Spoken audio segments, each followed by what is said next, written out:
మదనపల్లిలో అతిపెద్ద fashion world SR shopping mall మార్చి 8న హీరోయిన్ మీనాక్షి చౌదరిచే గ్రాండ్ ఓపెనింగ్ 3 లక్షల వెరైటీలు అతి తక్కువ ధరలు. అందరికీ నమస్కారం. నేను Swaroopa Potlapalli. Welcome to Suman TV. Iran పై ఇజ్రాయెల్, అమెరికా భీకర దాడులు చేస్తూ ఉన్నాయి. ముందుంది మొసళ్ల పండుగ. ఇంకా అసలైన యుద్ధం మొదలు కాలేదు. మా దగ్గర భారీగా ఆయుధాలున్నాయి, ఇంకా భారీ స్థాయిలో మేము దాడులు చేస్తాము అంటూ స్ట్రాంగ్ వార్నింగ్స్ ఇస్తున్నారు డొనాల్డ్ ట్రంప్. ఇంకొక వైపు ఈ దేశాల మధ్య యుద్ధం జరుగుతుంటే అసలు మన భారతీయుల్ని ఎలా తెచ్చుకోవాలి అనే దాని మీద భారత్ అనేక రకాలుగా ప్రయత్నాలు అనేది చేస్తూ ఉంది. ప్రస్తుతం నాతో పాటు ఉన్నారు అనలిస్ట్ కన్నెగంటి రమేష్ గారు. వారితో మాట్లాడదాం. నమస్తే రమేష్ గారు. రమేష్ గారు, అసలు ఈ యుద్ధం వల్ల అమెరికా మీద పడబోతున్న భారం అనేది 20 లక్షల కోట్ల రూపాయలు. యుద్ధం మొదలైన 24 గంటల్లోనే 7,000 కోట్ల రూపాయలని అమెరికా ఖర్చు పెట్టడం అనేది జరిగింది. అయినా సరే ఇంకా ఈ యుద్ధాన్ని మేము ఆపము, ఇంకా భారీగా చేస్తామని డొనాల్డ్ ట్రంప్ వార్నింగ్స్ మీద వార్నింగ్ ఇస్తూ ఉన్నారు. అసలు ఎందుకు ఈ ట్రంప్కి ఇంత మొండితనం? Number 1, Ayatollah Khomeini resume change చేయాలనేది నెంబర్ 1 గోల్. నెంబర్ 2 గోల్, ఇజ్రాయెల్కి ఎటువంటి దెబ్బ తగలకుండా ఉండాలంటే ఇరాన్ని సమస్తము సమూలంగా నాశనం చేయాలనేది 2వ గోలు. 3వ గోలు, ఇరాన్ దగ్గర ఉన్న చమురు నిల్వలు అతి పెద్దవి, దాన్ని ఎట్లయినా సరే తీసుకోవాలనే ఆలోచన కూడా గ్యారంటీగా ఉంటుంది. 3వది. 4వది, స్ట్రైట్ ఆఫ్ హర్ముజ్ జలసంధిలో కొన్ని వందల షిప్పులు ప్రతిరోజు గల్ఫ్ కోఆపరేషన్ కౌన్సిల్ కంట్రీస్ అయిన Kuwait, Oman, Qatar, UAE, Saudi Arabia నుంచి కొన్ని వందల షిప్పులు ఆ స్ట్రైట్ ఆఫ్ హర్ముజ్ జలసంధి ద్వారా అరేబియా సముద్రంలోకి, అరేబియా నుంచి హిందూ మహాసముద్రంలోకి, హిందూ మహాసముద్రం నుంచి ఇండోనేషియా, మలేషియా మధ్య ఉన్న మలక్కా స్ట్రైట్స్ ద్వారా జపాన్, సౌత్ కొరియా, పశ్చిమ అమెరికా వరకు, చైనా వరకు ఈ షిప్పులు వెళ్తూ ఉంటాయి. ఆ స్ట్రైట్ ఆఫ్ హర్ముజ్ ఒక్కరోజు క్లోజ్ అయినా ప్రపంచంలో 20 నుంచి 25% చమురు, అంటే క్రూడ్ ఆయిల్ అంటారు, crude oil, natural gas, LNG plus petrol and other important minerals అక్కడి నుంచి రావటం అయిపోతాయి. కాబట్టి ఆ స్ట్రాటజిక్ చోక్ పాయింట్ మీద కనుక అమెరికా ఆధిపత్యం సాధిస్తే, ఇప్పుడు మీకు 4 కారణాలు చెప్పాను.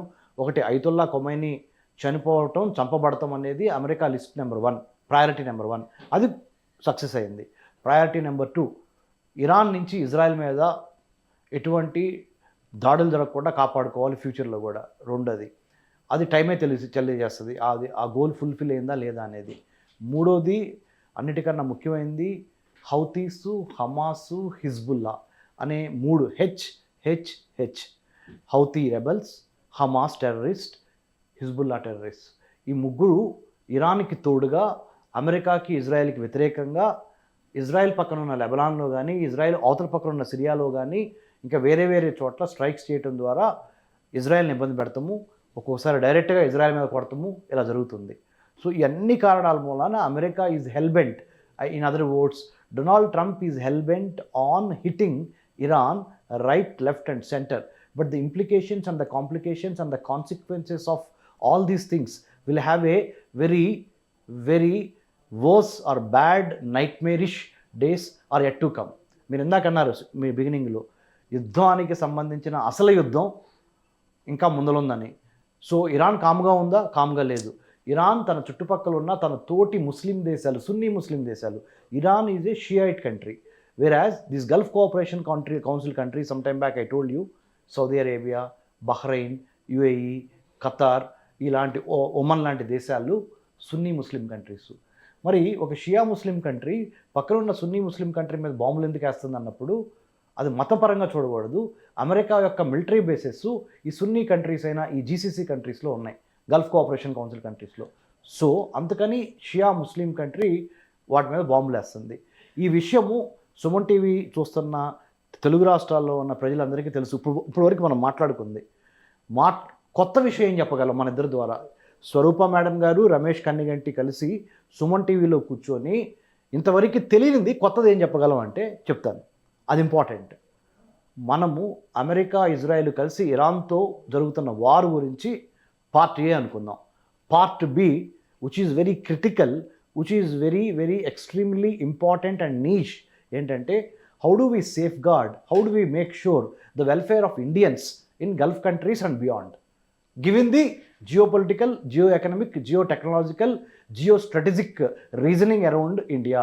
ఇండియా చుట్టుపక్కల ఉన్న దేశాలు దాటి ముందలకెళ్తే మన తెలుగు ప్రేక్షకులు ముఖ్యంగా సుమన్ టీవీ ద్వారా చూస్తున్న వాళ్ళకి నేను చెప్పాలనుకున్నది, భారతదేశానికి 15,000 కిలోమీటర్లు ల్యాండ్ బోర్డర్స్ ఉన్నాయి, 11,098 కిలోమీటర్ల కోస్తా తీరం ఉంది.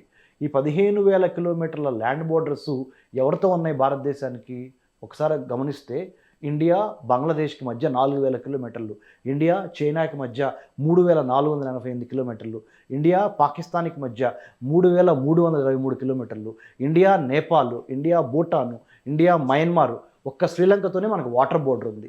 సో ఆ సేతు హిమాచలము కాశ్మీర్ నుంచి కన్యాకుమారి వరకు భారతదేశ త్రివర్ణ పతాకం రెపరెపలాడాలి అంటే భారతదేశానికి సంబంధించిన ఈ 15,000 ల్యాండ్ బోర్డర్స్ని కాపాడుకుంటా 11,098 కిలోమీటర్లు నెక్లెస్ ఊహించుకోండి. ఇక్కడ necklace Gujarat, Maharashtra, Karnataka, Goa, first Gujarat, next Maharashtra, next Goa, let's say Karnataka, Kerala, Tamil Nadu, Andhra, Orissa, west Bengal.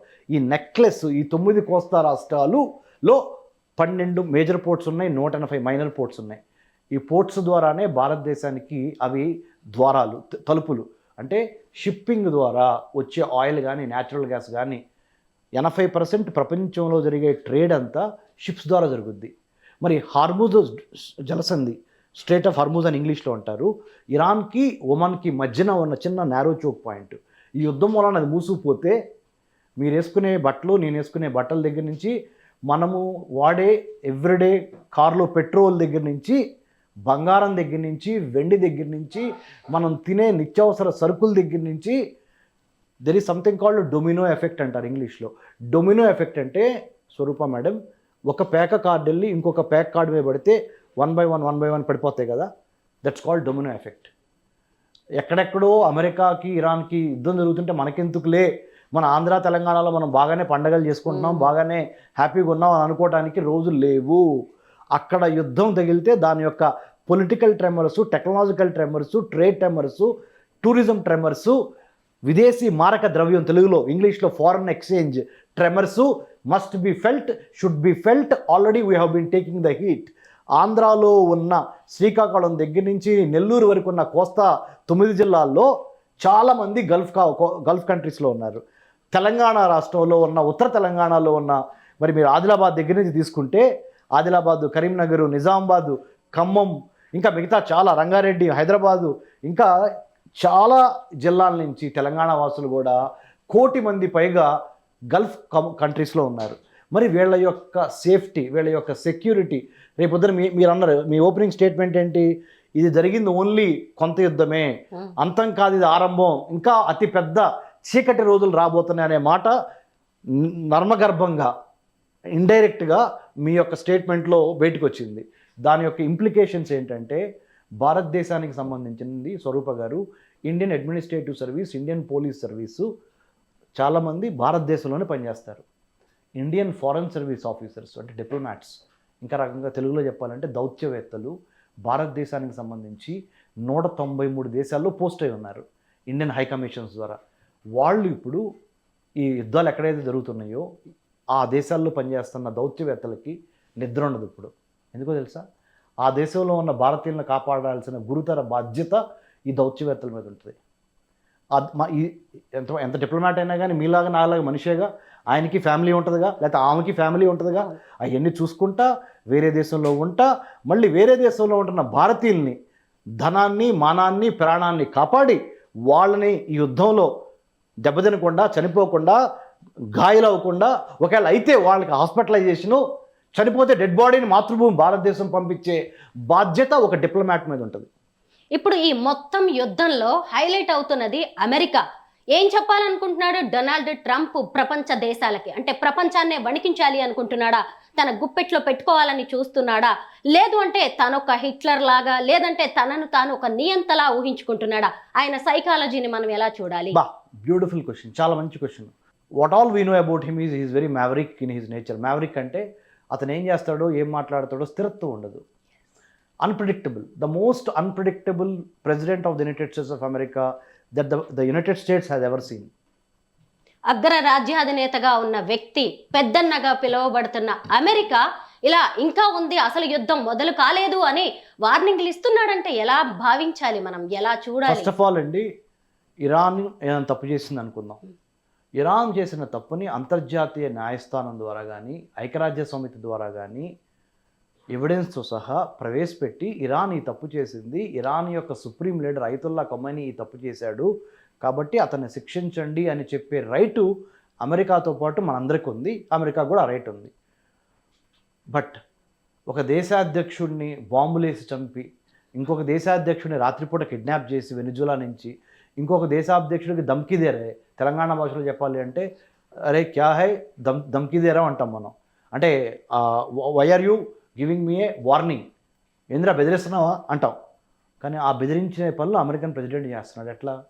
గ్రీన్లాండ్ని తీసుకొచ్చి అమెరికాలో కలుపుతానంటున్నాడు, పనామా కెనాల్ని తీసుకొచ్చి అమెరికాలో కలుపుతానంటున్నాడు, లేకపోతే కెనడాను తీసుకొని అమెరికా సంయుక్త రాష్ట్రాల్లో 51వ రాష్ట్రంగా చేస్తానంటున్నాడు. అంటే నీ జాగీరా, నీ బాబుగాడి సొమ్మ, ప్రపంచ దేశాలని నువ్వు గుప్పిట్లో పెట్టుకోవడంతో పాటు ఏ దేశ అధ్యక్షుడినైనా నీ ఇష్టం వచ్చినట్టు నీ దగ్గర బాంబులు ఉన్నాయని మిసైల్స్ లేకపోతే శాటిలైట్ ఇంటెలిజెన్స్ వాడి, visual intelligence, technical intelligence, imagery intelligence వాడి, హ్యూమన్ ఇంటెలిజెన్స్ వాడి చంపేస్తావా నువ్వు? పైగా నీలాంటి దేశాధ్యక్షుడే కదా ఖమేనీ కూడా ఇంకో దేశానికి అధ్యక్షుడు. అంటే ఆయన్నే చంపి ఆ దేశంలో నాయకత్వ మార్పు తెచ్చి అక్కడి వాళ్ళని తన చేతుల్లోకి తెచ్చుకోవాలని చూడడం ఇదేమన్నా చిన్న విషయంగా భావించాలి? చాలా పెద్ద విషయం అండి. ఇది అప్రజాస్వామికం కూడా చెప్పాలంటే. It's undemocratic in nature, it's not secular, it's undemocratic, it's also barbaric. Barbaric అంటే ఆటవిక న్యాయం, అంటే మైట్ ఈజ్ రైట్. అంటే నీకు ఎంత, అంటే మన తెలుగులో చెప్పాలంటే ఎంత పొగరు నీకు, నీ యొక్క జేబులో పెట్టుకునే ఇంకో స్టేట్ అది కాదు కదా. ఆ దేశ ప్రజలు ఆ దేశ అధ్యక్షుడికి బుద్ధి చెప్పుకుంటారు. నువ్వెవడవయ్యా? అంటే నువ్వు సెల్ఫ్ అపాయింటెడ్ పోలీస్ మ్యానా? నీ బాబుగాడు జాగీరా అది? అడిగేవాళ్ళు లేడనేగా అమెరికా. ఇవాళ ఇరాన్కి చేసింది, రేపొద్దున ఎవరికైనా చేసిద్ది అమెరికా. వేటాడటం అలవాటైన పులి మనా లేదు తనా లేదు, ఎవరినైనా చంపడానికి సిద్ధపడింది. అలానే ఉంది ఇప్పుడు డొనాల్డ్ ట్రంప్ చేస్తుంది. America is not bad, but American president of today doesn't have moral authority. నైతికంగా అతనికి ఎటువంటి అధికారము లేదు. సొంత సుప్రీంకోర్టు చెబుతుంది నువ్వు అతి చేస్తున్నావని, సొంత పార్టీ రిపబ్లికన్ పార్టీ చెబుతుంది నువ్వు అతి చేస్తున్నావని. సొంత party. I'm not talking about the Democrats in the United States. United States has 2 parties, Swarupa madam, Democrats and Republicans. This man is elected by the Republican party. Republican పార్టీలో ఉన్న Republican party వాళ్ళు చెప్తున్నారు నువ్వు అతి చేస్తున్నావు బ్రదర్ అని. ఎవరికి? ట్రంప్కి. మహా అయితే 2 ఏళ్ళు ఉంటాడు, 3 ఏళ్ళు ఉంటాడు. కానీ నువ్వు ఇప్పుడు రగిల్చిన చిచ్చుందే, ఇరాన్ అయతుల్లా ఖొమైనీని చంపి పక్కనున్న సున్నీ కంట్రీస్లో ఇప్పుడు ఎంత విధ్వంసం, దానికి అమెరికా పే చేసిద్దా? పే చేయదుగా. సింపుల్గా దులుపుకుంటుంది, చేతిలోనూ బట్టలు దులుపుకుంటుంది, నాకేం పని అని. ఇప్పుడు ఇంతమంది భారతీయులు ఉన్నారు, భారతీయులకు జరుగుతున్న కష్టాన్ని అమెరికన్ ప్రెసిడెంట్ వచ్చి డబ్బులు కడతాడా? లేకపోతే మన భారతీయులు ప్రాణం పోతే అమెరికన్ ప్రెసిడెంట్ వచ్చి ప్రాణాలు కాపాడతాడా? అసలు మనకి సంబంధం లేని దాంట్లో మనల్ని తీసుకెళ్ళి ఇరికిచ్చి ఇప్పుడు అదిగా జరుగుతుంది స్వరూపం మేడం. 166 మంది స్కూల్ బాలికలు, 5వ తరగతి జరుగుతున్న బాలికలు 166 మంది ఏం తప్పు చేశారని ఇరాన్లో ఆ బాంబింగ్లో చనిపోయారు. ఇప్పుడు ఆ 166 మందిని తీసుకురండి మీరు. నీ డాలర్ మదమా నీకు? సామూహిక ఖననం, సామూహిక సమాధులు, ఆ శవాలను అదే 160 మంది అమెరికన్స్ చచ్చిపోతే ఈ పాటికి న్యూక్లియర్ వెపన్స్ వాడి దేశం మొత్తాన్ని తగలబెట్టేవాడివి ఇరాన్ని. మరి నేను అడిగేవాళ్ళు లేరనా? 160 మంది అమాయకుల పసి పిల్లల ప్రాణాలను తీసుకునే నైతిక హక్కు నీకు నేను ప్రశ్నించేవాడు లేడనా? ఏం మాట్లాడుతున్నావు? నువ్వేం చేస్తున్నావు? లిబరలిజం అంటున్నావు, క్యాపిటలిజం అంటున్నావు, సోషలిజం అంటున్నావు, గిల్డ్ సోషలిజం అంటున్నావు, అన్నిటికి మించి లిబరలైజేషన్ అంటున్నావు, ప్రైవేటైజేషన్ అంటున్నావు, గ్లోబలైజేషన్ అంటున్నావు, గూగులైజేషన్ అంటున్నావు. నేను అడుగుతున్నా, మరి వేర్ ఈజ్ హ్యూమనైజేషన్? మానవత్వం ఎక్కడా? మానవతావాదం ఎక్కడా? ఇన్ని నిజాల గురించి మాట్లాడుతున్నావు నువ్వు. This is what my straight questions to Donald Trump. America first అంటూ రెండోసారి అధికారంలోకి వచ్చాడు డొనాల్డ్ ట్రంప్. పోనీలే తన దేశ ప్రజల కోసం ఏదో చేసుకుంటున్నాడు, కొత్త రూల్స్ తెస్తున్నాడు అనుకున్నాం. సరే, అక్కడ ఉన్న వాళ్ళు ఇక ఎప్పటికీ అమెరికా మనకి సేఫ్ కాదు, ట్రంప్ ఉన్నంత కాలం అనుకుని ఎవరి దారి వాళ్ళు చూసుకునే ప్రయత్నాల్లో ఉండగా మళ్ళీ ఇలా ప్రపంచ దేశాల మీద పడ్డాడు. అసలు ఇజ్రాయిల్ అనేది అమెరికా చేతిలో పప్పెట్గా ఎందుకు మారింది? అగైన్ స్వరూప గారు, బ్యూటిఫుల్ క్వశ్చన్. ఎందుకు చెప్తా. Why Israel has become a client state to United States in the Middle East. నా పిహెచ్డి టాపిక్ మీరు అడిగారు, మీకు తెలుసో తెలియకు. ఇజ్రాయెల్ అనే దేశము అమెరికాకి ఎందుకు అంత క్లోజ్? అమెరికా నడుపుతుంది అమెరికానా లేదా ఇజ్రాయెలా? చాలా ఇంపార్టెంట్ ప్రశ్న. సో దీనికి సమాధానంగానే నేను ఇజ్రాయెల్ వెళ్ళి ఇజ్రాయెల్లో నా పిహెచ్డీలో ఒక 1 year పాటు ఢిల్లీ జేఎన్యూలో చదువుకుంటా 1 year ఇజ్రాయెల్ వెళ్ళి ఇజ్రాయెల్లో హిబ్రూ యూనివర్సిటీ జెరూసలంతో పాటు అటు పాలస్తీనా ఏరియాలకు వెళ్ళాను, ఇటు జోర్డాన్కి వెళ్ళాను, అటు పైన ఉన్న గోలాన్ హైట్స్ వెళ్ళాను, ఇటు వెస్ట్ బ్యాంక్ వెళ్ళాను, ఇటు గాజా వెళ్ళాను, ఇటు యేసుక్రీస్తు పుట్టిన పవిత్ర స్థలమైన జెరూసలం వెళ్ళాను, దొలరసా వెళ్ళాను, రెడ్ సీ వెళ్ళాను, డెడ్ సీ వెళ్ళాను. ఇవన్నీ చూసి పిహెచ్డి స్టడీ చేసి అమెరికా అసలు ఇజ్రాయెల్ మీద ఎందుకు అంత ప్రేమ ఉంది, లేదా ఇజ్రాయెల్కి అమెరికా మీద ఎందుకు అంత ప్రేమ ఉంది, question number 1. Question number 2, Jewish people Judaism, మనదేంటి హిందూయిజం, వాళ్ళది జుడాయిజం అంటారు, యూదు మతం వాళ్ళది, మనది హిందూ మతం. ఇజ్రాయలీ పీపుల్ మతం ఏంటంటే యూదు మతం. యూదు మతము అంటే ఇంగ్లీష్లో జుడాయిజం. దానికి వాళ్ళ nationality Jewish. The only Jewish state in the entire planet earth is Israel. So దీనికి సంబంధించి మనము మాట్లాడుకోవడానికి ప్రయత్నం చేద్దాము. మీరు మంచి ప్రశ్న వేశారు. అయితే ఇరాన్ సడన్ గా యుద్ధం మొదలైనా సరే చక్కగా తిప్పి కొట్టడం అనేది మొదలుపెట్టింది. అమ్మ సింగిల్ గా ఎంత ఫైట్ చేస్తుంది అని మనమందరం కూడా అప్రిషియేట్ చేసాం. అంటే యుద్ధం అనేది బాధాకరమైన అయినా సరే వాళ్ళని తిప్పి కొడుతుంది కదా అనేసి అనుకున్నాం. కానీ ఇప్పుడు చర్చలకు సిద్ధం అంటోంది. అయినా సరే ట్రంప్ ఏమంటున్నాడు, వాళ్ళు చర్చలకి సిద్ధంగానే ఉన్నాడు, ఇప్పటికే లేట్ అయిపోయింది, మేము ఒప్పుకోవట్లేదు అని అంటున్నాడు. అయితే దీన్ని మనం ఎలా చూడాలి? ఇరాన్ ఇక ముందుకు వెళ్ళాలా, చర్చలతోనే ఇక ఇక్కడికి సమాప్తం పలికితే మంచిదా? చర్చలతో సమాప్తం చేయటము ఇజ్రాయెల్కి మంచిది, అమెరికాకి మంచిది, ఇరాన్కి మంచిది, అసలు మానవాళి మొత్తానికి మంచిది. యుద్ధంలో 21వ శతాబ్దంలో యుద్ధ నీతి మారింది. ఒకళ్ళనొకళ్ళు చంపుకోవడం ద్వారా ఏమీ మిగలట్లేదు. బుద్ధుడు పుట్టిన దేశంగా భారతదేశం ఇప్పుడు నాయకత్వం వహించి ప్రధానమంత్రి మోడీ గారు, అజిత్ దోవల్ గారు, నేషనల్ సెక్యూరిటీ అడ్వైజర్ గారు, మన విదేశీ వ్యవహారాల శాఖ మంత్రి డాక్టర్ ఎస్ జయశంకర్ గారు తప్పనిసరిగా ఇరాన్ నాయకత్వంతోనూ, ఇజ్రాయెల్ నాయకత్వంతోనూ, అమెరికా నాయకత్వంతోనూ ఎంతవరకు మాట్లాడగలిగితే అంతవరకు సంప్రదించి మాట్లాడి అవసరమైతే అవసరమైతే కాదు కంపల్సరీగా అత్యవసర ఐక్యరాజ్య సమితి నేషనల్ సెక్యూరిటీ కౌన్సిల్ మీటింగ్ ఏర్పాటు చేసి ఎట్టి పరిస్థితుల్లో సీజ్ ఫైర్ అంటే యుద్ధాన్ని ఆపండి, కాల్పుల్ని ఆపండి అనే స్టేజ్కి తీసుకురాకపోతే ప్రతిరోజు మనము మీరు చెప్పినట్టుగా మీ ఓపెనింగ్ స్టేట్మెంటే చాలా ఇంపార్టెంట్గా నాకు అనిపిస్తుంది. ఏంటంటే తెలుసా, ఇది కాదు ఇంకా రానున్న రోజులు ఇంకా దారుణంగా ఉండబోతుందని, ముందుంది మొసళ్ళ పండుగ. సో ఆ స్టేజ్కి మనం వెళ్లకుండా మేడం ప్రాణాలు పోతే రావు, డబ్బులు సంపాదించుకోవచ్చు. ఇప్పుడు మీరు నమ్మండి, నన్ను 160 మంది 10 ఏళ్ల బాలికలు, 10 నుంచి 12 ఏళ్ల మధ్య ఉన్న బాలికలు ఒక్క షాట్తో వాళ్ళు చేసిన తప్పేంటి చెప్పండి? మీరు తల్లే నేను తండ్రే, మన పిల్లలు పోతే ఎలా ఉంటుంది? మరి వాళ్ళ పిల్లలు అంత దూరంలో ఏమి అన్యం పుణ్యం తెలవకుండా అలా ఇజ్రాయెల్లోనూ చనిపోతున్నారు, ఇరాన్లోనూ చనిపోతున్నారు. ఈ గల్ఫ్ కోఆపరేషన్ కౌన్సిల్ కంట్రీస్ అయిన బహ్రెయిన్, కువైత్, సౌదీ, ఒమను, ఖతరు ఈ దేశాల్లోనూ చనిపోతున్నారు. ఇక్కడ కులం, మతం, ప్రాంతం అనేది అనుకోకుండా జరిగేది. అదొక యాక్సిడెంట్. మీరు పలానా మతంలో, పలానా కులంలో, పలానా దేశంలో పుడతాం అనేది. కానీ మన యొక్క వ్యక్తిత్వం ద్వారా, మన యొక్క క్రమశిక్షణ ద్వారా జీవితంలో మనం ఏ స్థాయికి వెళ్తామని మన చేతిలో ఉంటుంది కదా. సో నేను అనేది ఏంటంటే కులం పేరు మీద, మతం పేరు మీద, ముఖ్యంగా ఇక్కడ మతం పేరు మీద ఈ మారణ హోమం జరగకుండా ఈ యుద్ధాన్ని ఆపే అవసరము ఎంతైనా ఉన్నది. దానికి భారతదేశం నాయకత్వం వహించి అవసరమైతే 1 అడుగు 2 అడుగులు ముందలకేసి మనం చొరవ తీసుకొని రియాక్టివ్గా ఉండొద్దు, ప్రోయాక్టివ్గా ఉండాలి. చొరవ తీసుకొని సమస్య వచ్చినప్పుడే నాయకత్వం బయటపడిద్ది, మన వ్యక్తిత్వం బయటపడిద్ది. నార్మల్గా కంఫర్ట్ జోన్లో ఉన్నప్పుడు మీరు హీరోనే, నేను హీరోనే. హీరోయిజం బయటపడేది క్రైసిస్లో ఉన్నప్పుడు. ఇప్పుడు మనం క్రైసిస్లో ఉన్నాం, ప్రపంచం క్రైసిస్లో ఉంది.